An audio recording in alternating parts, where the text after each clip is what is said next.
नबी सल्लल्लाहु अलैहि वसल्लम ने हमारे नौजवानों को, बच्चों को स्कूलों में पता चलना चाहिए कि उन्होंने कैसे इंसानों को तब्दील किया। हम इश्क करते अपने नबी सल्लल्लाहु अलैहि वसल्लम से, लेकिन उनकी सीरत पे अमल नहीं करते और इसकी वजह से हमारे हालात अच्छे नहीं है। एक कैरेक्टर चाहिए एक बड़ी कौम बनने के लिए, जो हमारे नबी सल्लल्लाहु अलैहि वसल्लम ने उनको आजाद किया था, उनका कैरेक्टर उठाया था। दुनिया की तारीख में कभी इतना बड़ा इनकलाब नहीं आया कि 622 मेरे प्यारे नबी सल्लल्लाहु अलैहि वसल्लम हिजरत करते हैं मदीना, 632 वो दुनिया से चले जाते हैं, पर्दा कर देते हैं। उन 10 सालों के अंदर दुनिया की तारीख बदल जाती है। वो क्या तब्दीली आई उन लोगों में कि जिनकी कोई हैसियत नहीं थी।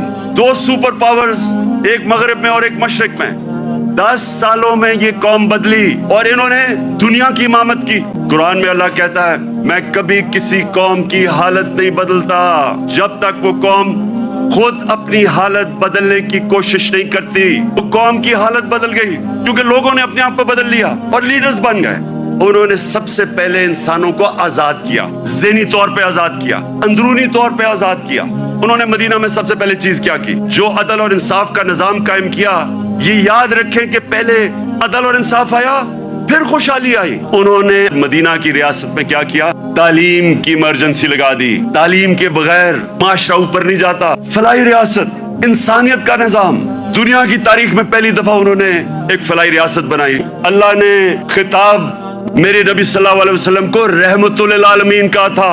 सब इंसानों के लिए रहमत बन के आए थे, जिस तरह मेरा रब रब्बुल आलमीन है। जो मिसाक मदीना चार्टर, मदीना का जो चार्टर था, जो पहली कॉन्स्टिट्यूशन थी, इसमें इंसानों को इकट्ठा किया गया। लीडर की निशानी होती है कि लोगों को, इंसानों को इकट्ठा करता है, तकसीम नहीं करता। लेकिन इसका एक और भी मतलब है, जो भी माशरा मेरे नबी सल्लल्लाहु अलैहि वसल्लम के अहकामात पे चलेगा, जो भी उनकी सीरत पे चलेगा, वो मुसलमान है या नहीं है, अल्लाह की उनकी बरकत आ जाएगी उनके ऊपर, क्योंकि वो रहमतुल आलमीन थे।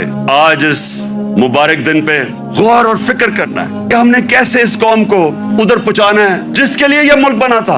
ये मुल्क इसलिए नहीं बना था कि थोड़े से लोग, 1% लोग अमीर हो जाएं और पैसे बनाएं और कानून के ऊपर चले जाएं और बाकी लोग उनकी गुलामी करें, इसलिए नहीं मुल्क बना था। हम सबको आज अपने मुल्क को उठाने के लिए अपना कैरेक्टर गौर करना चाहिए कि हम अपने आप को कैसे बदल सकते हैं। नबी की सीरत पे चलें। मैंने रहमतुल आलमीन अथॉरिटी बनाई, मकसद उसका क्या था कि हमारे बच्चों को सीरत नबी से उनका कैरेक्टर मजबूत करें। यूनिवर्सिटी, कॉलेजेस के अंदर डिबेट्स हो, सारे डिस्कस करें कि अल्लाह ने क्यों हमें हुक्म दिया हुआ है कि नबी की सुन्नत पे चलो, हमारी बेहतरी के लिए।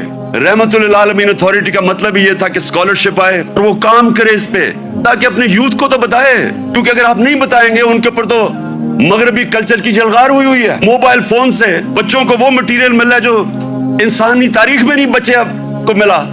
तो जब तक आप उनको सीरत नबी से उनको मजबूत नहीं करेंगे, वो कैसे, ये जो इतना ऑनस्लॉट है एक वो कल्चर का जो बिल्कुल मुख्तलिफ है हमारे दीन से, हमारी तारीख से, हमारे कल्चर से, वो कैसे मुकाबला करेंगे उनको जब तक उनको आप मजबूत नहीं करेंगे। वहां तो जो कल्चर आ रहा है टेलीफोन से, मैं अभी आपको बता देता हूं, वो ये कह रहा है क्योंकि टेक्नोलॉजिकली वो इतने आगे निकल गए हैं, इसका मतलब हर चीज में वो आगे हैं, इसका मतलब हमारा दीन भी आउटडेट हो चुका है, हमारा कल्चर भी आउटडेट हो चुका है। वो बेचारे उनको कॉपी करना शुरू कर देते हैं बच्चे, और गलती हमारी है क्योंकि हम उनको बता ही नहीं सके कि दूसरा हमारा है क्या, जो इल्लामा इकबाल कोशिश करते रहे। तो ये रहमतुल आलमीन अथॉरिटी का मकसद ही ये था कि हम अभी से अपने बच्चे, कॉलेज स्टूडेंट्स, यूथ, उनको तैयार करें। 21वीं सदी में आपने कैसे फेस करना है दुनिया को। अपनी सारी यूथ को कहता कि अगर हमारे अभी तक हमारे एजुकेशन सिस्टम आपको तालीम नहीं दे सका जो आपको मिलनी चाहिए, और इंशाल्लाह हम जब भी वापस आएंगे और अल्लाह ने जब किया